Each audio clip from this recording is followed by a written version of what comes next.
नमस्कार मंडळी. अवधूत चिंतन श्री गुरुदेव दत्त श्री स्वामी समर्थ महाराज की जय. बघा, आजचा विषय अतिशय महत्त्वपूर्ण आहे, कारण सप्त्यामधला सगळ्यात मोठा व महत्त्वाचा विषय आहे. तो म्हणजे काय, तर येणाऱ्या 4 तारखेला ही म्हणजे 2025 दिवशी गुरुवार आहे. या दिवशी येणार आहे ती दत्त जयंती. तर दत्त जयंती हा सप्ताहातील सर्वात महत्त्वाचा दिवस असतो. तर दत्त जयंती आपण घरच्या घरी कशा पद्धतीने साजरी करायची आहे आणि स्वामीवर किंवा दत्त महाराजांच्या मूर्तीवर फोटोवर कशा पद्धतीने आपल्याला अभिषेक करायचा आहे. दत्त जयंतीचा उपवासाच्या दिवशी आपल्याला स्वामी आणि दत्त महाराजांना नैवेद्य काय दाखवायचा आहे. सगळ्यात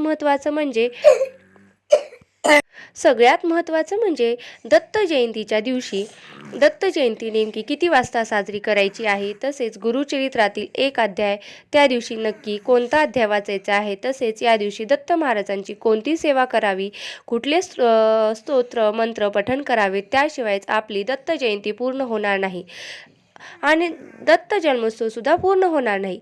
तर हा संपूर्ण माहितीचा व्हिडिओ तुम्ही नक्की शेवटपर्यंत पहा, जेणेकरून तुम्हाला संपूर्ण माहिती मिळेल. बघा, आणि 28 नोव्हेंबरपासून ही दत्त जयंतीला सुरुवात झालेली आहे. 28 नोव्हेंबरपासून दत्त जयंती सप्ताह सुरू झाला आहे. उद्यापन आपण दत्त जयंतीच्या दुसऱ्या दिवशीच म्हणजेच 5 डिसेंबर रोजी करण्याचा प्रयत्न करणार आहोत. कारण दत्त जयंतीच्या दिवशी आपण सर्वांना उपवास करायचा असतो. दत्त जयंती सप्ताह जरी 28 नोव्हेंबर रोजी सुरू झाला असला तरीही 4 डिसेंबरच्या अगोदर म्हणजे दत्त जयंतीच्या अगोदर किंवा नंतर देखील गुरुचरित्राचे पारायण तुम्ही करू शकतात. 1 दिवशी, 3 दिवशी, 5 दिवशी किंवा साप्ताहिक गुरुचरित्र पारायण अवश्य करावे. साधे सोपे नियम आपल्याला पाळायचे असतात. पूजा मांडणी वगैरे आपल्याला करायची असतात.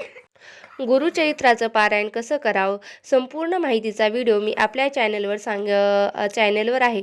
ज्यांना शक्य होईल त्यांनी गुरुचरित्राचं पारायण अवश्य करावं. चला तर मग पाहून घेऊया आज दत्त जयंतीची पूजा कशी करायची. तर 4 डिसेंबर 2025 रोजी सकाळी साधारणतः 8:30च्या सुमारास आपल्याला ही पूजा करायची आहे. बघा, सकाळी लवकर उठून काय करायचं, आंघोळ करायची, स्वच्छ असे कपडे परिधान करायचे. पाण्यामध्ये गोमूत्र हळद आवश्यक टाका, कारण पौर्णिमा आहे, गुरुवार आहे. बघा, तुम्हाला शक्य झालं तर या पिवळ्या रंगाचे वस्त्र या दिवशी परिधान करा किंवा लाल रंगाचे वस्त्र परिधान करा. कोणतेही स्वच्छ वस्त्र परिधान केले तरीही चालतं. महिलांनी एक गोष्ट लक्षात ठेवा, मासिक पाळीमध्ये वापरलेले मात्र वस्त्र आपल्याला या दिवशी वापरायचे नाहीत. तसेच काळ्या रंगाचे देखील घालायचे नाहीत. त्यानंतर तुम्ही मेन दारात रांगोळी काढायची आहे, कारण दत्त जयंती आपण साजरी करणार आहोत. या दिवशी सप्ताह म्हणजेच वाचन सांगता तसेच होणार आहे आणि उंबऱ्यावर हळदीचे लेपन देखील तुम्हाला करायला विसरू नका. उंबरा पूजन करायचं. हळद कुंकू अक्षदा फुलं अर्पण करून धूप दीप नैवेद्य दावून अगरबत्ती वगैरे दावून उंबरटा हा छान असं हळदीचं लेपन करायचं आहे. उंबरट्यावर देखील आपल्याला तुपाचा दिवा किंवा तेलाचा दिवा लावायचा आहे. पौर्णिमा आहे, त्यामुळे या सेवा आपल्याला आवश्यक करायच्या आहेत. त्यानंतर सूर्याला तसेच तुळशीची पूजा देखील आपल्याला करायची आहे. तुळशीला देखील आपल्याला तुपाचा किंवा तेलाचा दिवा हा लावायचा आहे. तुळशीच्या दिव्यामध्ये चिमूटभर हळद टाकायला विसरू नका. अशा पद्धतीने पूजा झाल्यानंतर बघा, या दिवशी अन्नपूर्णा जयंती देखील आहे, त्यामुळे आपल्याला सकाळी गॅस ओटा स्वच्छ करून गॅसची देखील अन्नपूर्णा मातेची देखील पूजा आपल्याला या दिवशी करायची आहे. माता अन्नपूर्णेची पूजा कशी करायची याचा देखील व्हिडिओ मी आपल्या चॅनलवर टाकलेला आहे, ते देखील तुम्ही पाहू शकता. त्यानंतर आपल्या देवघरामध्ये सर्व देवी देवतांची पूजा करून घ्यायची आहे नेहमीप्रमाणे आपण. त्यानंतर बघा, गुरुवार आहे, त्यामुळे आपल्याला या दिवशी महालक्ष्मीची देखील पूजा मांडणी करायची आहे. तसेच आपल्याला दत्त जयंती असल्यामुळे दत्त महाराजांची स्वामींची देखील पूजा करायची आहे. चला तर मग पाहूया आपण दत्त जयंती दिवशी दत्त महाराजांची पूजा कशी करावी किंवा दत्त जयंती कशी करावी.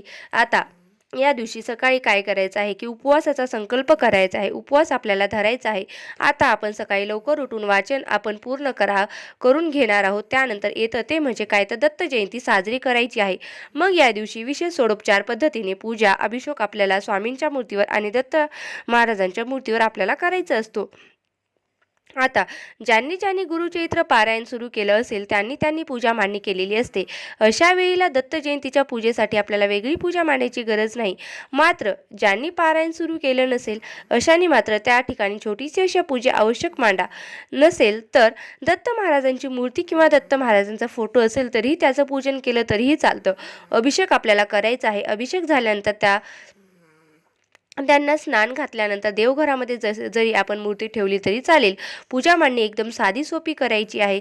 चौरंग घ्या किंवा पाट घ्या, त्यावरती स्वच्छ लाल वस्त्र किंवा पिवळं वस्त्र ठेवावं. पूजेची जागा आपण स्वच्छ करून घ्यायची आहे. पुरुषांनी आपल्या कपाळाला हळद कुंकू लावायचं आहे. हळद कुंकू लावून प्रथम काय करायचं आहे तर शुद्ध तुपाचा दिवा लावून घ्यायचा आहे. दिव्याला हळद कुंकू अक्षदा एखादं फूल व्हायचं, धूप दीप अगरबत्ती व्हायचं.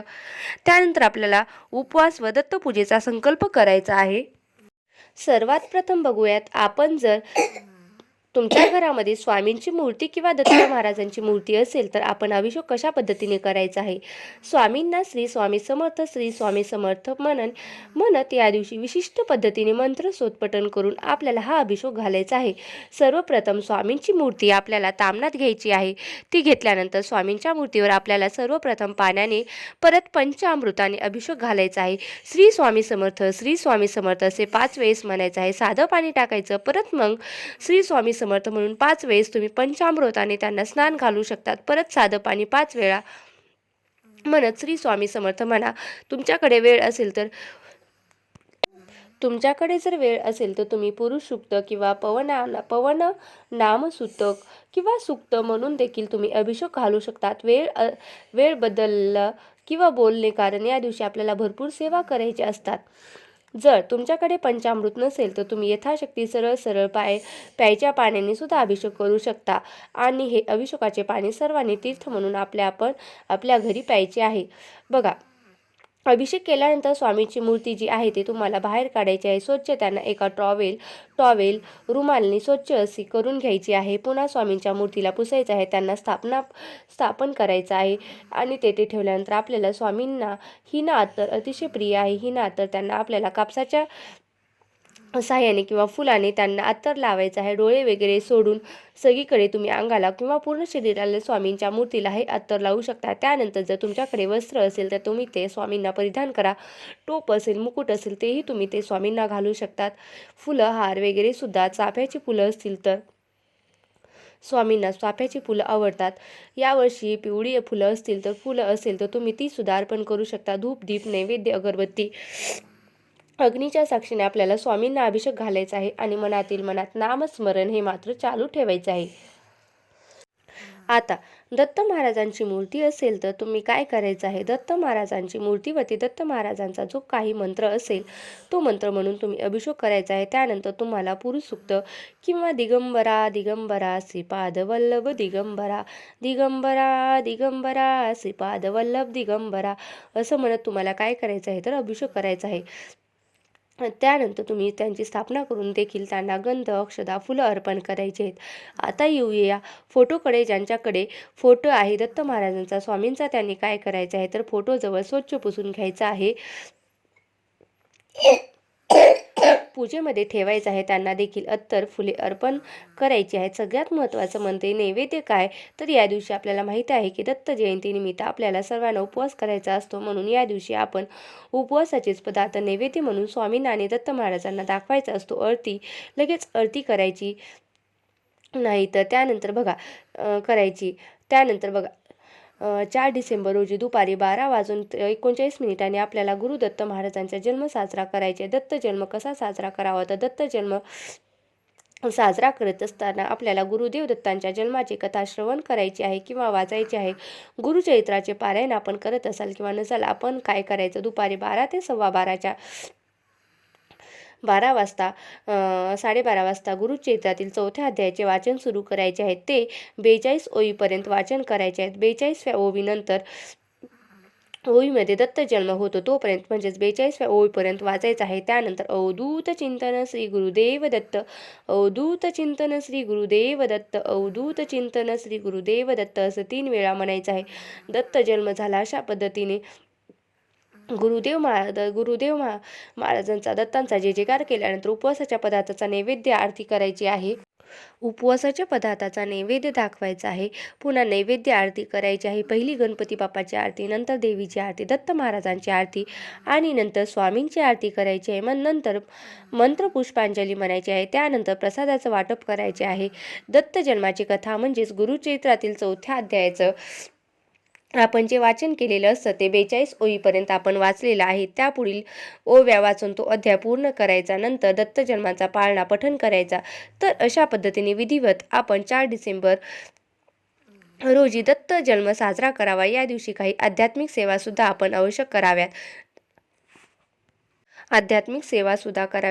त्यामध्ये प्रामुख्याने गुरुचरित्रातील 14वा अध्याय वाचावा, 18वा अध्याय वाचावा किंवा ऐकावा. नवनाथ भक्ती साऱ्या ग्रंथातील 40वा अध्यायाचे पठण करावं. स्वामी चरित्र एक पारायण आपल्याला जमलं तर या दिवशी अवश्य करावं. श्री स्वामी समर्थ हा षडाक्षरी मंत्र 1 माळ जप करावा. ओम द्राम चिरंजीवे नम या मंत्राचे 1 माळ पठण करावे. दत्त बावनी किंवा कुठलाही दत्त स्तोत्र असेल तर घोर कष्टोधरण स्तोत्र किंवा वाचू शकता. त्यातील जेवढ्या जमतील तेवढ्या सेवा तुम्ही आवश्यक कराव्या. दत्त जयंतीच्या दिवशी पूजा तशीच ठेवायची. जर आपण गुरुचरित्राचं पारायण केलेलं नसेल, त्यासाठी पूजा मांडलेली नसेल, तर आपण ही जी पूजा आहे ती दुसऱ्या दिवशी हळदी कुंकू अक्षदा वाहून विसर्जन करायचं. मात्र जर आपण गुरुचरित्राचं पारायण करत असाल किंवा आपण पारायण जर उशिरा सुरू केलं असेल, तर दत्त जयंतीच्या 1 दिवस अगोदर सुरू केलं असेल किंवा दत्त जयंतीच्या दुसऱ्या दिवशी जर सुरू केलं असेल, तर आपण दत्त जयंतीच्या दिवशी संपणार नसेल, तर अशा वेळेला ही पूजा आपल्याला पारायण होईपर्यंत आपल्याला ही तशीच ठेवायची असते. बघा, पारायणाच्या पूजेमध्ये आपण दत्त भगवान किंवा स्वामींची मूर्ती स्थान अभिषेक घालून ठेवणार आहोत. तसेच गुरुचरित्राचं पारायण पूर्ण झाल्यानंतर आपण उद्यापन झाल्यानंतर त्याच्या दुसऱ्या दिवशी ही संपूर्ण पूजा असते ती गुरुचरित्र पारायणाची आपण ती हलवत असतो. त्यावेळेला आपण पूजा हलवावी. आणि आपण पारायण करत नसाल तर फक्त दत्त जयंतीची पूजा मांडलेली असेल तर फक्त 5 डिसेंबर रोजी सकाळी ही पूजा हलवली तरी चालेल. पूजेवरती हळद कुंकू अक्षदा फुलं व्हायचे. दत्तांचे स्मरण करायचं आणि पूजा हलवली तरी चालेल. दूध साखरेचा नैवेद्य दाखवायचा, आरती करायची, अक्षदा वाहून पूजा हलवायची. तर अशा पद्धतीने विधिवत व शास्त्रोक्त पद्धतीने यावर्षी दत्त जयंती आपण आवश्यक करावी व सेवाही करावेत. असा माहितीपूर्ण आपल्याला जर हा माहितीपूर्ण व्हिडिओ आवडला असेल तर जास्तीत जास्त शेअर करा. आणि जर काही तुमच्या मनात शंका असतील तर नक्कीच तुम्ही मला कमेंट बॉक्समध्ये विचारू शकता. आणि जर तुम्हाला माझा हा व्हिडिओ आवडला असेल तर व्हिडिओला नक्की लाईक करा. चॅनलवरती माझ्या नवीन असाल तर सबस्क्राईब करायला विसरू नका. आणि हा व्हिडिओ शेवटपर्यंत पाहिल्याबद्दल अगदी मनापासून तुमचे खूप खूप आभारी आहे. धन्यवाद. श्री स्वामी समर्थ. अवधूत चिंतन श्री गुरुदेव दत्त. श्री स्वामी समर्थ महाराज की जय.